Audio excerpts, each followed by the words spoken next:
Chers amis téléspectateurs de l'État Santé, vous saluons au nom du Seigneur Jésus. Je suis Bakoya de message des derniers temps. Nous sommes un ministère interdénominationnel dont le but est de réveiller la sainteté qui dort au sein des assemblées chrétiennes et de préparer le peuple de Dieu dans l'urgence pour le retour imminent du Seigneur Jésus-Christ. Pour ce faire, toute la parole de Dieu doit être enseignée. Nous saluons tous les frères, les collègues pasteurs qui nous suivent chaque vendredi à 21h30 sur cette antenne.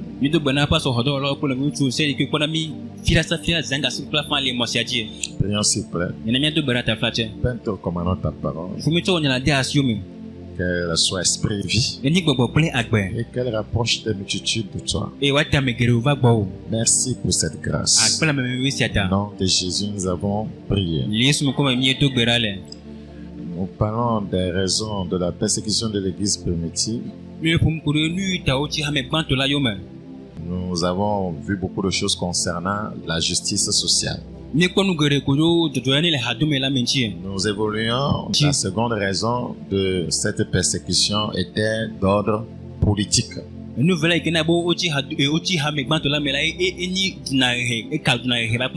Vous savez, comme les chrétiens devaient leur loyauté ultime à Christ et non pas à César, on les apercevait comme étant des rebelles. Voyez, comme ceux qui auraient voulu établir un État dans un autre État. Donc cela leur a valu des persécutions. La troisième raison de la persécution de l'Église primitive, voyez, était religieuse. Donc l'adoration chrétienne était à la fois spirituelle et interne. Ce qui contraste avec le culte, voyez, des autres dieux. Donc, il y avait une, voyez, rumeur. Ou des rumeurs comme quoi, au cours de la Sainte Seine, les chrétiens, voyez, c'est selon certains historiens bibliques, les chrétiens, voyez, mangeaient la chair. Ils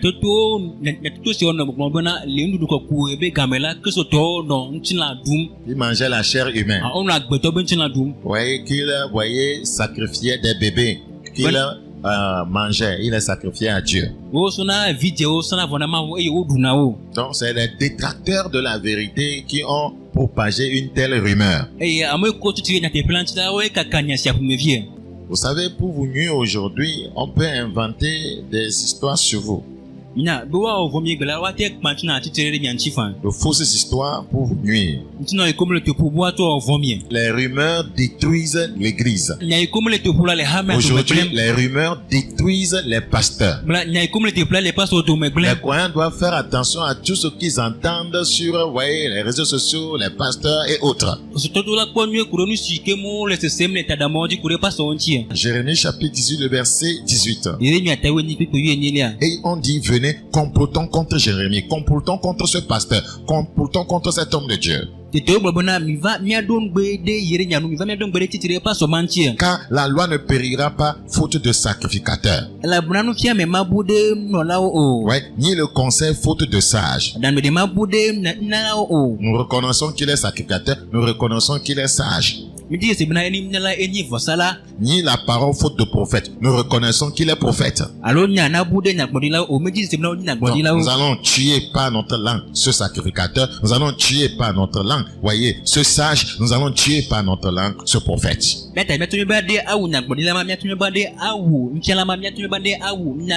Comment les gens tuent par la langue? En divulguant de fausses informations, en calomniant, en mentant, en trompant, en disant des choses dont eux-mêmes ne sont pas certains. Et plusieurs croyants sont tombés dans le piège. Il dit, venez, tuons-le avec la langue. Voyez, ne prenons pas garde à tous ces discours.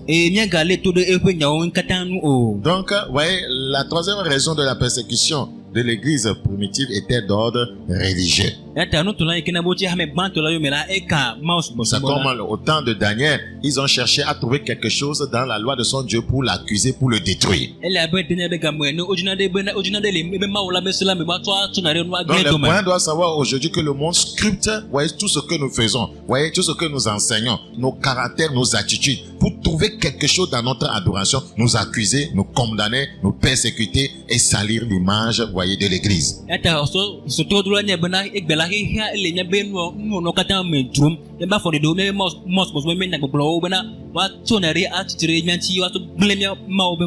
Donc, ces attitudes-là doivent, voyez, réveiller les croyants. Pasteur, la vie que tu mènes dans le quartier là, quelqu'un est en train de t'observer et il va amener ça sur les plateformes sociales. Croyant, la vie que tu mènes dans ton service, quelqu'un est en train de te scruter et il va amener ça après sur les réseaux sociaux pour dire que c'est comme ça les croyants sont.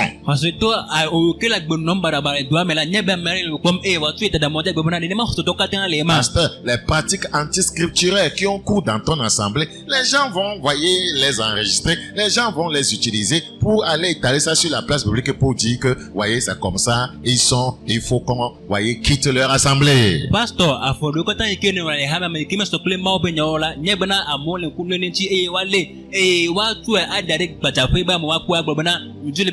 si malgré, voyez, que l'église primitive vivait dans la vérité, voyez, prônait la justice, elle était persécutée, voyez, elle était calomniée, les rumeurs, voyez, avaient cours à cette époque. Qu'en est-il pour ceux qui ne vivent pas dans la vérité? Ne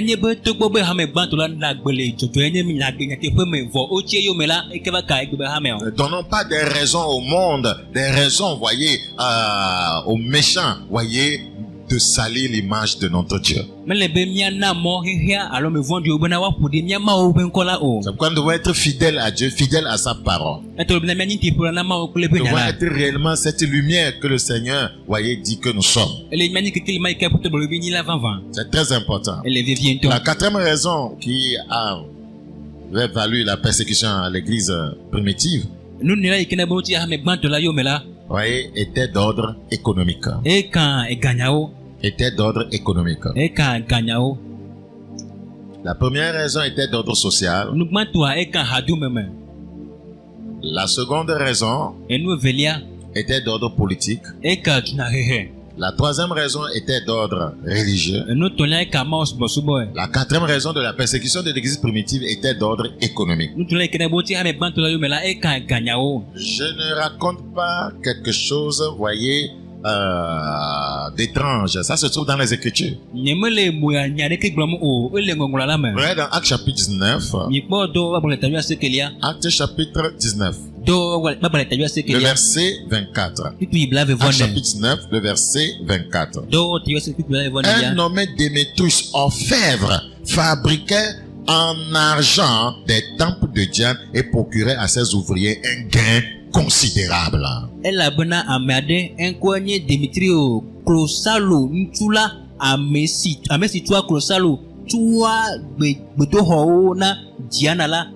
Donc, vous savez, une émeute s'est déclenchée, voyez, lorsque l'orfèvre a été menacé par le progrès ou bien l'orfèvrerie a été menacée par le progrès du christianisme.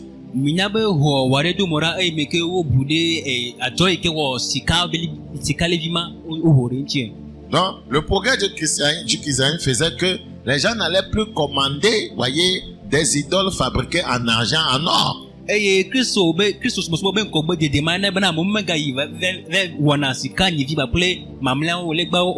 Comme de moins en moins les gens demandaient les figurines en argent de Diane. Diane, la déesse locale. Voyez, le gagne-pain des prêtres fabricants des idoles, voyez, va diminuer. voyez, les voyants aussi à l'époque vont avoir des problèmes. Ouais, les peintres aussi, parce que c'est un processus. Vous fabriquez, le peintre aussi a son travail à faire là-dedans. Les architectes aussi étaient frappés parce qu'il fallait réfléchir pour voir comment produire, voyez, un bon schéma, voyez, d'une idole. Donc les sculpteurs aussi, voyez, avaient des problèmes, voyez, financiers. Donc leur entreprise était en danger. Donc cela va engendrer une émeute, cela va, voyez, susciter une persécution à l'église. Regardez dans Actes chapitre 19. Actes 19, le verset 25. Il les rassembla avec ceux du même métier et dit: ô homme, vous savez que notre bien-être dépend de cette industrie.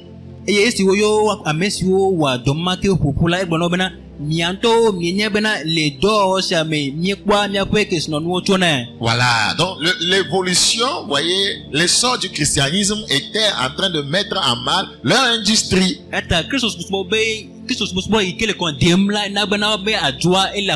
Donc, et ils vont susciter une émeute pour persécuter l'église. Le verset 26. Et vous voyez et entendez que non seulement à Éphèse, mais dans presque toute l'Asie, ce Paul a persuadé et détourné une foule de gens en disant que les dieux faits de main d'homme ne sont pas des dieux.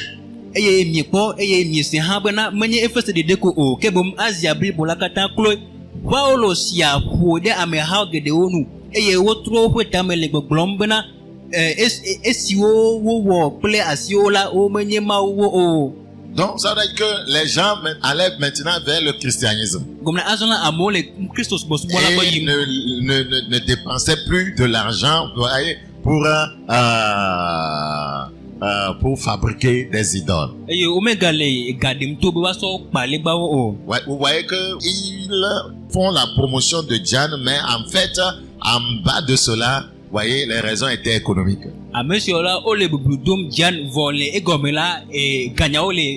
Et c'est ce qu'on veut refuser aujourd'hui à l'église. Nous n'allons pas dire que nous faisons la promotion de Dieu, nous parlons de Dieu, alors que en fait, vous voyez, le but principal c'est la recherche de l'argent. Ce n'est pas normal.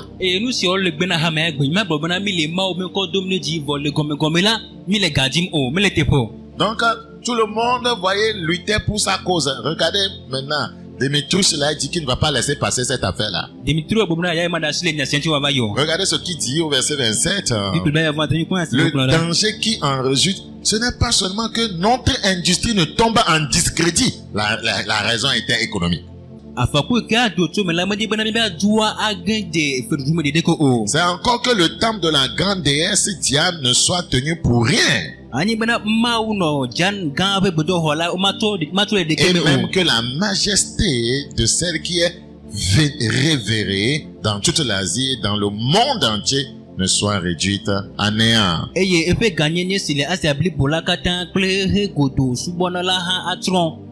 Ces paroles les ayant remplis de colère, ils se mirent à crier: grande est la Diane dans les Éphésiens. Le verset 29, toute la ville fut dans la confusion. Ils se précipitaient tous ensemble au théâtre, entraînant avec eux Gaius et Aristarque, macédoniens, compagnons de voyage de Paul.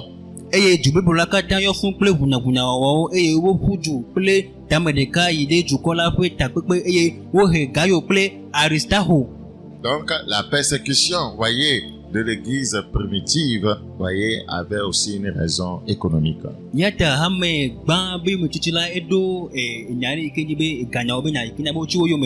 Donc après les apôtres, la persécution va continuer. La persécution la plus sévère a eu lieu sous l'empereur Décius.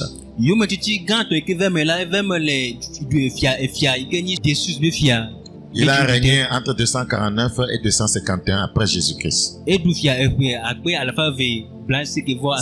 L'empereur là avait ordonné que tous les citoyens de l'empire, voyez, offrent un sacrifice au dieu romain traditionnel.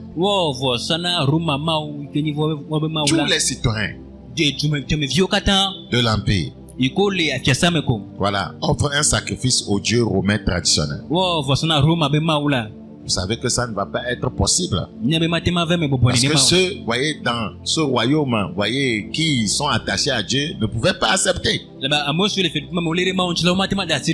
Vous savez ce que cet empereur avait, voyez, avait fait? Il avait dit qu'après un tel sacrifice, voyez, le citoyen devrait recevoir un libellus, c'est-à-dire un certificat. Libellus en latin. Voilà, qui indiquait que le sacrifice avait été fait.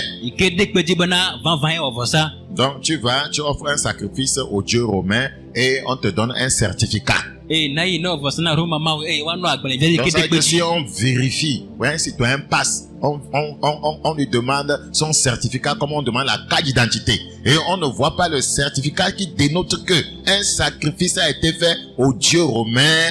Ah, vous-même imaginez la suite.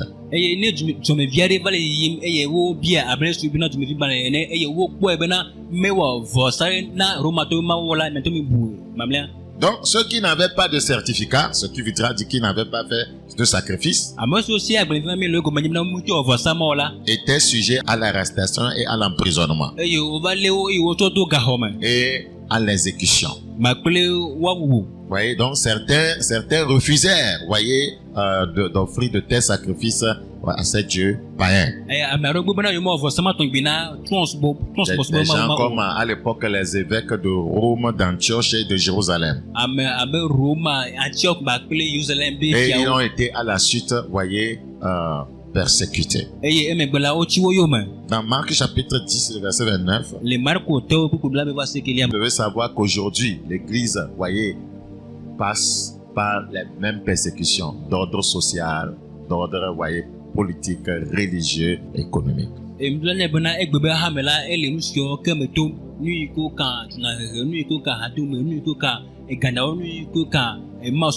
y a certaines contrées, voyez, on peut dire qu'on est un peu à l'aise au Togo où la persécution de l'Église est terrible.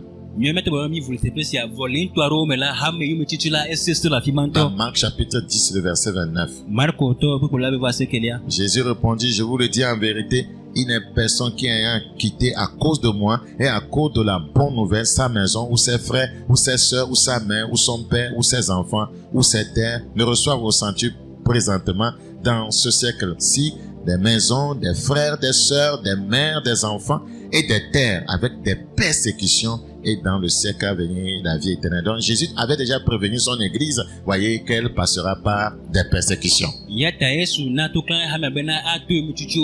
Dans 2 Timothée chapitre 3 le verset 12. 2 Timothée 3 le verset 12. Or, tous ceux qui veulent vivre pieusement en Jésus-Christ seront persécutés, à moins que vous vous aligniez sur les pratiques du monde. Vous êtes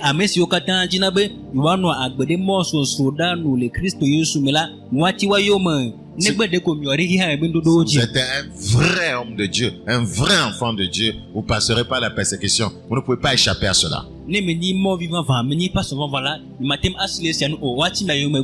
Ce sont les Écritures qui le disent. Tous ceux qui veulent vivre pieusement en Jésus-Christ seront persécutés.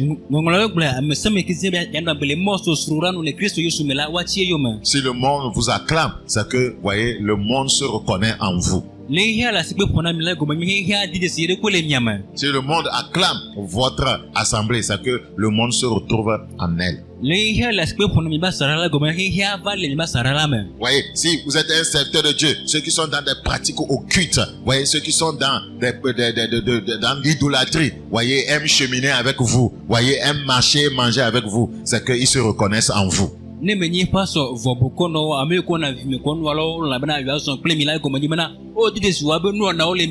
Parce qu'il n'y a rien, voyez, de commun entre la lumière et les ténèbres. Voyez, voici mon interrogation. Pourquoi, voyez, j'ai donné ce message? C'est pour répondre à cette interrogation. Le croyant doit-il craindre la persécution au point de ne plus dénoncer l'injustice?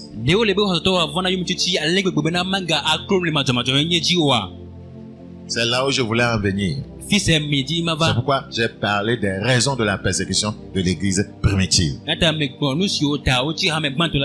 Le croyant doit-il craindre la persécution au point de ne plus dénoncer l'injustice? Au point de ne plus dénoncer le mal et toute forme de dépravation dans la société. Loin de là. Loin de là. Si le Seigneur, a déjà prévenu son peuple que, les persécutions feront partie de cette bénédiction, c'est qu'il comptait sur nous pour dénoncer l'injustice, le mal et la dépravation sous toutes ses formes. Les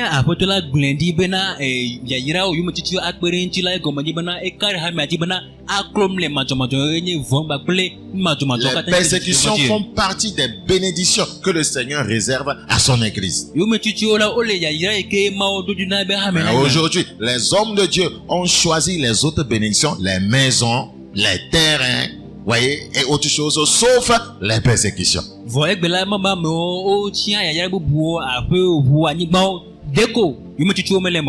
Les croyants veulent les bénédictions que Christ a énoncées, mais sauf les persécutions. Et pour éviter la persécution, on ne dénonce plus le mal, on ne dénonce plus l'injustice, on ne prône pas la vérité.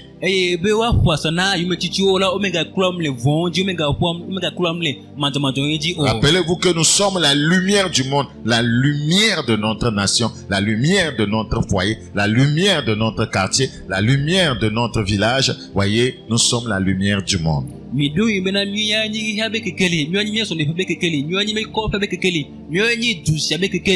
Donc, ce message est un appel à tous les croyants, à tous les serviteurs de Dieu à prêcher contre l'injustice sociale.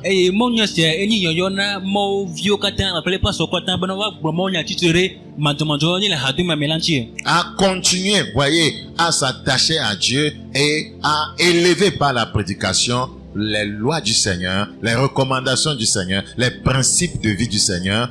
Ce faisant, la société sera influencés et nous vivrons, dans la justice.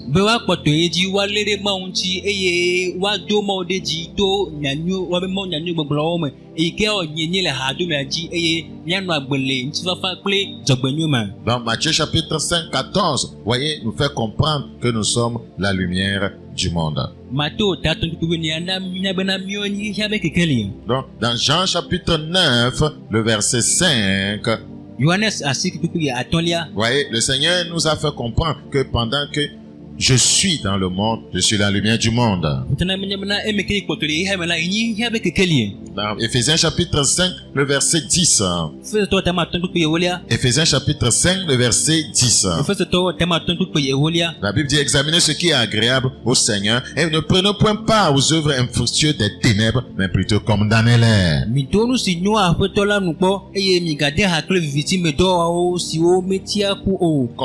Comment montrer aux gens que nous condamnons, les œuvres des ténèbres? C'est en prêchant, la justice, en prêchant la vérité, en prêchant l'amour, en prêchant la justice sociale.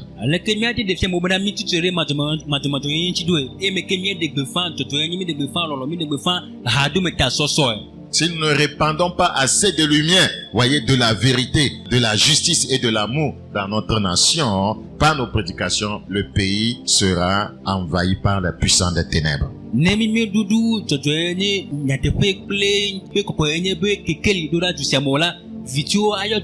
Dans Osée chapitre 4, le verset 1 à 18, il dit cela uniquement en français. Écoutez la parole de l'Éternel, enfants d'Israël. Vous pouvez mettre le Togo dedans, le Togo là. Car l'Éternel a un procès avec les habitants du pays, parce qu'il n'y a point de vérité, point de miséricorde, point de connaissance de Dieu dans le pays. Il n'y a que parjure et mensonge, assassinat, vol et adultère. On use de violence, on commet meurtre sur meurtre. C'est pourquoi le pays sera dans le deuil. Tous ceux qui l'habitent seront languissants, et avec eux les bêtes des champs et les oiseaux du ciel, même les poissons de la mer disparaîtront. Mais que nul ne conteste, que nul ne se livre aux reproches, car ton peuple est comme ceux qui disputent avec les sacrificateurs. Tu tomberas de jour, le prophète avec toi tombera de nuit, et je détruirai ta main. Mon peuple est détruit parce qu'il lui manque la connaissance. Puisque tu as rejeté la connaissance, je te rejetterai et tu seras dépouillé de mon sacerdoce. Puisque tu as oublié la loi de ton Dieu, j'oublierai aussi tes enfants. Plus ils se sont multipliés, plus ils ont péché contre moi, je changerai leur gloire en ignominie. Ils se repaissent des péchés de mon peuple, ils sont avides de ses iniquités. Il en sera du saccadeur comme du peuple.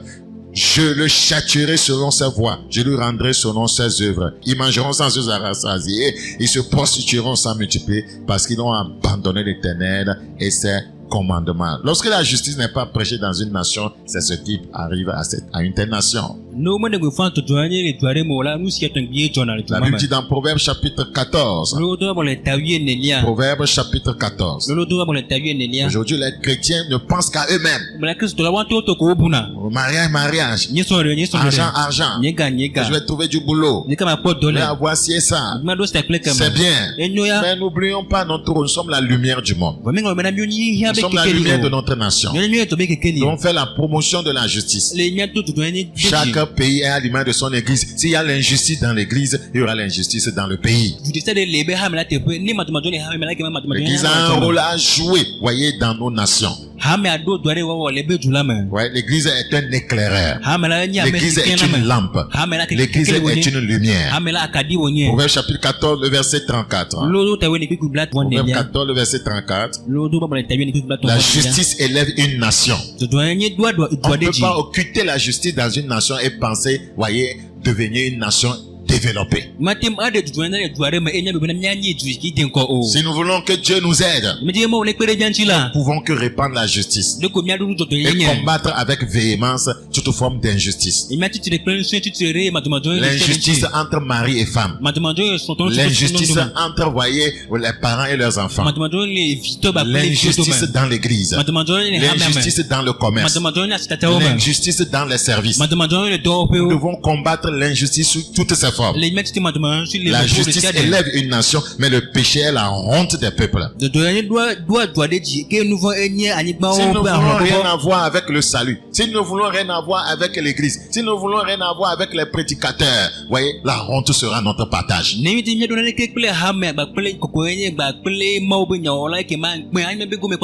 Et ceux qui prônent l'injustice doivent savoir qu'il y a des répercussions terribles. La Bible dit dans Abdias chapitre 1, le verset 15. Abdias chapitre 1. Abdias chapitre 1, le verset 15. Si vous vous cachez pour commettre l'injustice, Dieu le sait. Ouais, car le jour de l'Éternel est proche. Pour toutes les nations.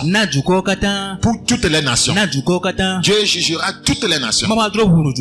Car le jour de l'Éternel est proche pour toutes les nations. Il te sera fait comme tu as fait. Dans la nation, il te sera fait comme tu as fait. Il te sera fait comme tu as fait. Comment est-ce que vous vivez dans votre nation? En pratiquant l'injustice, en bafouant le droit des autres, en méprisant le pauvre, il te sera fait comme tu as fait. Tes œuvres retomberont sur ta tête. C'est la parole de Dieu que je suis en train de dire. Donc, pour fuir de telles conséquences, nous devons nous repentir. Nous devons retourner à Dieu. Nous devons faire la promotion de la justice. La Bible dit dans Jérémie chapitre 21. Jérémie chapitre 21. Nous considérons rapidement le verset 12. Jérémie chapitre 21, le verset 12. Maison de David, ainsi par l'Éternel. Église, ainsi par l'Éternel. Rendez la justice dès le matin. Et délivrez l'opprimé des mains de l'oppresseur. Maison de David. Église, délivre l'opprimé des mains de l'oppresseur. De peur que ma colère n'éclate comme un feu. La colère de Dieu viendra sur l'église qui ne prône pas la justice. De peur que ma colère n'éclate pas comme un feu et ne s'enflamme sans qu'on puisse l'éteindre à cause de la méchanceté de vos actions. La Bible dit dans Ésaïe chapitre 31, 6. Ouais, c'est un appel. Et je vais m'arrêter là. Dans Ésaïe chapitre 31. Ésaïe chapitre 31. Nous constatons le verset 6. La Bible dit, revenez à celui dont on s'est profondément détourné, enfants d'Israël. Revenez à celui dont on s'est profondément détourné. C'est un appel de Dieu. Nous devons revenir à lui. C'est important. Ouais, la persécution ne doit pas nous empêcher d'honorer Dieu, d'honorer sa parole. Qu'elle soit sociale, qu'elle soit politique, qu'elle soit, voyez, religieuse, qu'elle soit économique, voyez, ça ne doit pas nous empêcher d'honorer Dieu et sa parole. Il n'y a rien de nouveau sur la terre. Ce qui a été. Ce qui sera a été. Et Dieu ramène ce qui est passé. Nous prouvons que nous alignons sur sa parole. Voilà un peu ce que le Seigneur avait à nous dire sur les raisons des persécutions de l'église primitive. Je prie le Seigneur qu'il amène l'église à se relever, qu'il amène les hommes de Dieu à faire leur devoir, qu'il amène les chrétiens, voyez, qui se retrouvent, voyez, parmi tout le peuple, voyez, de briller comme des flambeaux sur la terre. Seigneur, ta parole est enseignée. Qu'elle engendre le retour à la justice sociale. Le retour à la vérité. Car la base de ton trône, c'est la justice et l'équité. Seigneur, garde ton église. Et utilise-la pour illuminer notre nation.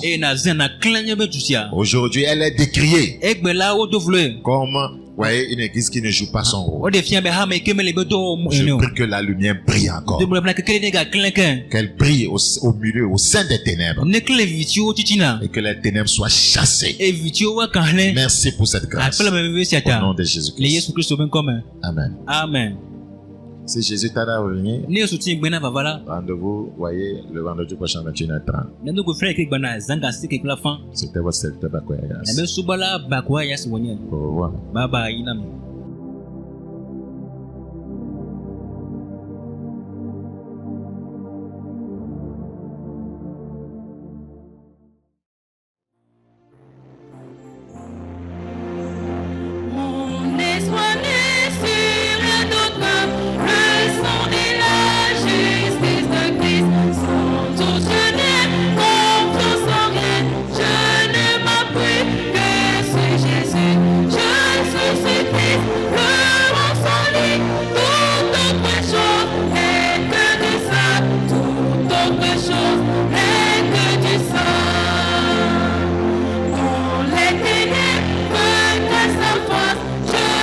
C'est ça.